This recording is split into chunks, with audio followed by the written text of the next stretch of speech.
With Hazbin Hotel's first season being wrapped up, focus has been shifted to what the future of the series holds. I'm Kyle with Wicked Binge, and today we're talking about Hazbin Hotel Season 2 predictions we love and hate.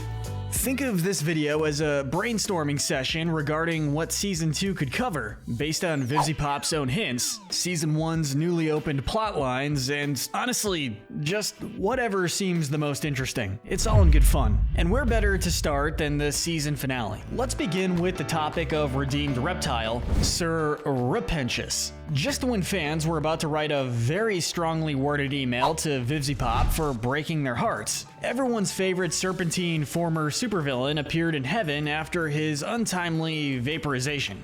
Where am I?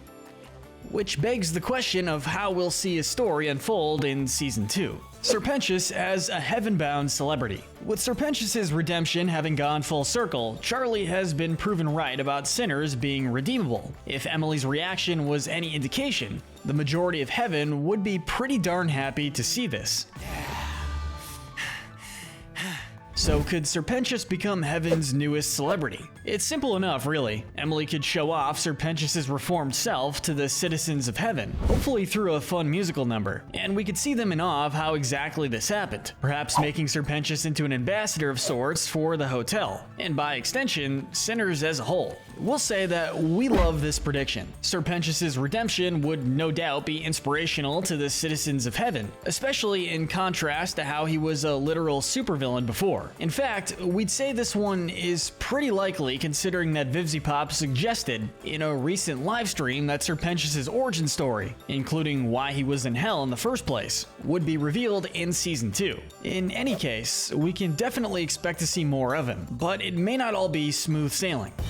Sarah versus Serpent. We've seen the darker side of Sarah's character, from approving of genocides to how absolutely baffled she looked by Serpent's arrival in Heaven. Some fans have been speculating what role she might play in Season 2, specifically in Pench's story, and one such theory is her covering up Serpent's redemption, perhaps by holding him as a prisoner. We have mixed feelings about this prediction. The conflict between Sarah and Emily that would ensue would no doubt be interesting. Maybe we'd see Emily slowly break Serpent out of prison, leading to the celebrity status arc we mentioned before.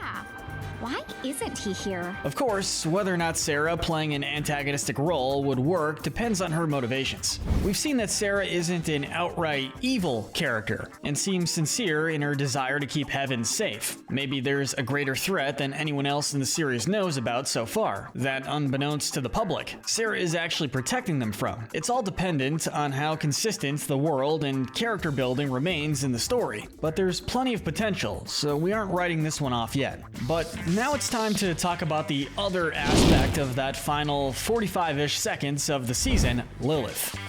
Episode 8 ends with Lute informing Lilith that Adam is dead, and that her, quote, deal is done. Her mysterious debut has already caused the fandom to do plenty of speculating about her potential role. Is Lilith a villain? vivziepop has even gone on record saying that Lilith's narrative is what she's most excited to get into. So the mystery of why exactly the monarch who helped civilize hell is in heaven will be solved soon, since Lute tells her that her deal is done after Adam dies. It's likely she made a deal with the angels to get to heaven, which also implies her leaving her people and family behind. Given how independence is central to Lilith's character, this isn't necessarily off-brand for her, but the question remains whether she's a truly villainous figure, or just a selfish one. We'll say that we dislike this prediction simply for the reason that it seems way too cut and dry. We've literally only seen Lilith shrouded in shadows, or at least with her eyes covered by sunglasses. Or is Lilith a tragic hero? Okay, maybe making Lilith a straight-up hero would be a bit of a stretch, but hear us out. With Lilith being in heaven and having associated with Adam and Lute, maybe she's trying to somehow protect Hell from exterminations. Maybe she's supporting Charlie in her own way, with a lot of mental gymnastics going on. Don't worry, Mom. I'll make you proud. How might she be doing this? We have no idea. We have mixed feelings on this prediction, and we say that because we know so little about Lilith and her motivations, but we definitely prefer a more ambiguous character than a full-on villain, given how many we have already. Speaking of mysterious, potentially but not certainly villains, next it's time to talk about Alistair's soul and role. In the finale musical number, Alistair has a chilling solo that doubles as a mental breakdown, and it's led to a lot of speculation. Alistair made a deal with Lilith. We know that Alistair was a serial killer in his earthly life and that he manifested in hell with power strong enough to topple the strongest overlords therein. Ran in the same circles when we were alive, up with me on the dance floor. We also know that he disappeared for 7 years before the start of the series, which just so happens to be how long Lilith has gone without contacting Charlie. And wouldn't you know it, when Alistair returns, he comes to the hotel precisely to help Charlie with her endeavors. This hotel! I want to help you run it. More than anything, he just protects the hotel, and particularly Charlie. This has led many fans, including us, to speculate that Alistair made a deal with Lilith, since she's the only one who helped civilize hell in the first place.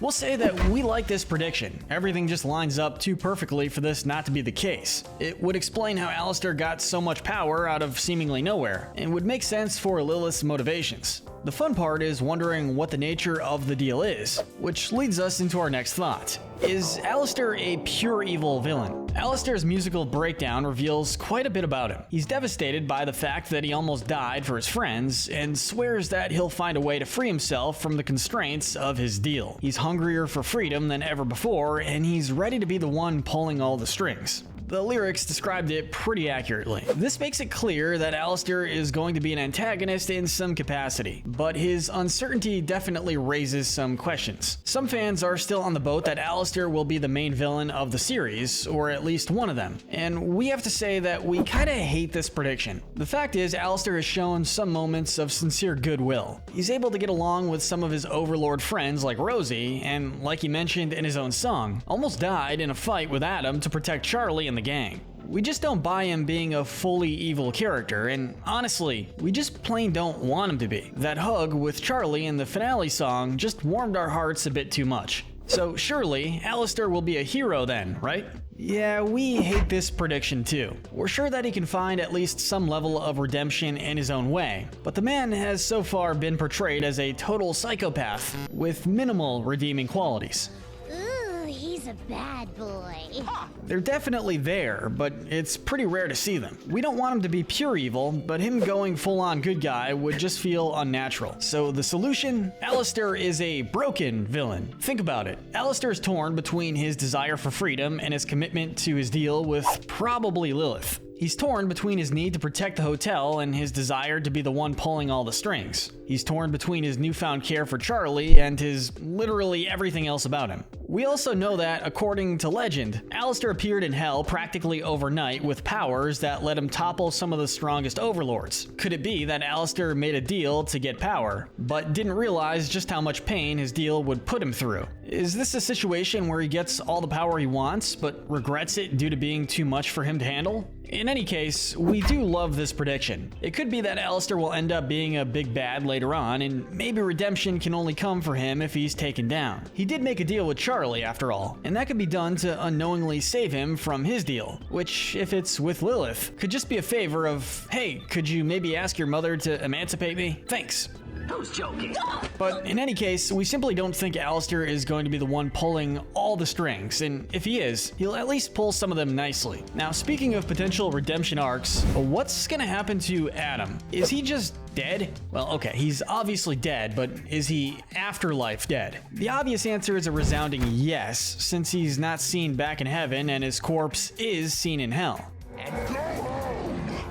It would make sense for him to be dead, but we'd say that there is likely more to it than meets the eye. As a result, we have mixed feelings about this prediction. Adam's return in hell. Now, there's also the possibility that Adam could revive in hell. After all, an angel who led a series of systematic exterminations of human souls is not likely to get into heaven, angel or not. But hear us out when we say we dislike this prediction. Sure, it could potentially be fun to see Adam try his hardest for a redemption arc at the hotel, but it also wouldn't feel very consistent with his character. We already saw an example of a bad guy being redeemed with Serpent, and if there's a market for a more pure evil figure being reformed, warmth. We'd prefer the longer and more tragic route of Alistair's we mentioned earlier. Why did we say there might be more to him then? Simple. We'd love to see more of Adam in flashbacks, but him being in the hotel might be a bit redundant. There's a lot of other characters who need the spotlight after all. Which brings us to our next group of characters, the Overlords. Please give us more Zestial. We're allowed some biases here. We're not sure what specific plot lines we're gonna see this gentlemanly old overlord involved in during future seasons, but all we know is that we really want to see more of him. We love this prediction, literally just because this guy seems way cooler than he needs to be. Vox will be a main villain. vivziepop has stated that the V's are going to play a major antagonistic role in Season 2. We're glad to hear that, and especially true of Vox. His rivalry with Alistair could lead to some attempts to sabotage the hotel, and maybe through him we could learn more about both of their true natures. If Alistair is gaining slow but sure care for the hotel staff, Vox could be the pure evil rival that keeps him on his toes. What did you just say? So we'll say that we love this prediction, because Vox is a strong character we'd like to see more of. Velvet, potential anti-hero. Now, hear us out. Velvet's rebuke of Carmilla and Zestial was rooted in her wanting to fight heaven for all their exterminations. In her own twisted way, she might actually care about the people of hell. So could it be possible that she'll show some heroic feats in the coming episodes? We have mixed feelings on this prediction. It's a fun thought, sure, but we can't exactly see her turning her back on the other V's. It's more of an afterthought than anything else, but she is the least evil of the V's, and could definitely use some more screen time to boot. Valentino could inadvertently free Angel Dust. Since Angel is making progress in terms of selflessness and being kinder to himself, it's only a matter of time before his redemption is finalized. And we have one theory as to how this might happen. It's no secret that Val has been growing frustrated with his rebellious attitude and newfound self-worth. Could it come to pass that Val could somehow break his contract with Angel? Maybe there's some kind of secret condition that he'd break in his anger. You're gorgeous. Do you need a job? Or maybe Lucifer could use his own authority to command him to let Angel go. Or, and this could be a much darker route, but if Angel were to die at Val's hands by accident, he could be sent to heaven with Pensius, and then they'd have one more insider to help out. We'll say that we like this prediction. There's no way of knowing how it will happen, but we want to see Angel escape Valentino's awful clutches one way or another. Which brings us to another idea, Fat Nuggets, Angel's deliverer. We've made our stance on Fat Nuggets as the objective MVP, most valuable pig of the Hazbin universe, plenty. But what if he's even better than we think? It's been said that Fat Nuggets was a gift from Val to Angel Dust, aka the one good thing he's ever done. And we've yet to see this little guy do anything but love and support Angel. Could it be that Fat Nuggets has a razzle and dazzle-esque transformation that Angel hasn't discovered yet? Not now, Fat Nuggets. Could he be the one to defeat Valentino once and for all? What better fate for a pig like him than to be demolished by an actual pig? We'll say that we love this prediction, and we'd love to see more of Fat Nuggets in the storyline. But how about some potential relationships? This is more of a lightning round, as many fans are wondering what popular relationships will be the focal point of next season. Charlie and Vaggie. We'll say mixed feelings. Not because these two aren't precious together, but because they had a lot of focus in Season 1. Husk and Angel Dust. This one we'll say we like it, as these two have one of the most wholesome friendships in the series so far. And whatever direction that relationship grows, these two just play off one another really well. Valentino and Vox. We're gonna say mixed feelings. We're not really rooting for the serial to have a wholesome romance here, honestly. Though their random kiss at the end of finale was kind of funny though. Zestial and Carmilla. For this one, we'll say we love it. The way she looked at him while she sang "I'll Keep You Safe" during her song in episode 3 was just too pure for this to be anything but true love. Even if it's just their unexpectedly wholesome friendship though, that's fine too. Serpent and Cherry Bomb. We like it. We'd say love, but we're not sure how long distance works when one is in heaven and the other is in hell. Hopefully Cherry's redemption isn't far off either. On that note, let's talk about the hotel, namely a new guest. Cherry Bomb gives the hotel a shot. let's not waste any time. We love this prediction. Serpent was a comical supervillain before his time at the hotel, so despite some lovable character traits, his role seemed cut and dry before his redemption arc. Well, if it isn't my arch nemesis. Cherry staying at the hotel would offer us an even more interesting redemption arc, since we've already seen plenty of her good traits before she even considered signing up. And given her help in rebuilding the hotel, it's not too much of a long shot to say she might join the crew.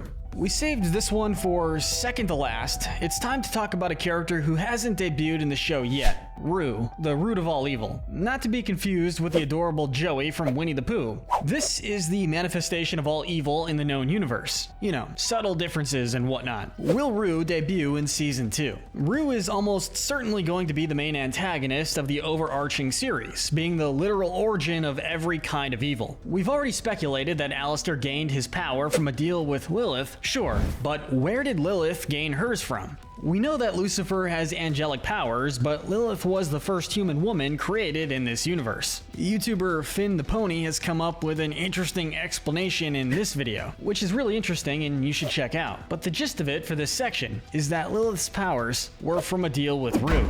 This would make Alistair a puppet of a puppet, and Lilith a puppet of Rue. We'll say that we love this prediction. It opens Alistair and Lilith up to a complex web of motivations, which is exactly what we want to see from the two most mysterious characters in the show so far. While we almost certainly won't see everything revealed in Season 2, we definitely like to see Rue at least make an ominous first appearance. But now it's time for the grand finale. It's time to talk about Nifty. Nifty is the strongest overlord. When asked about Nifty's past and what's going on in her head, Husk responds that the others do not even want to know what her deal is. She shows no restraint with stabbing people, even allies, if she believes she's been told to.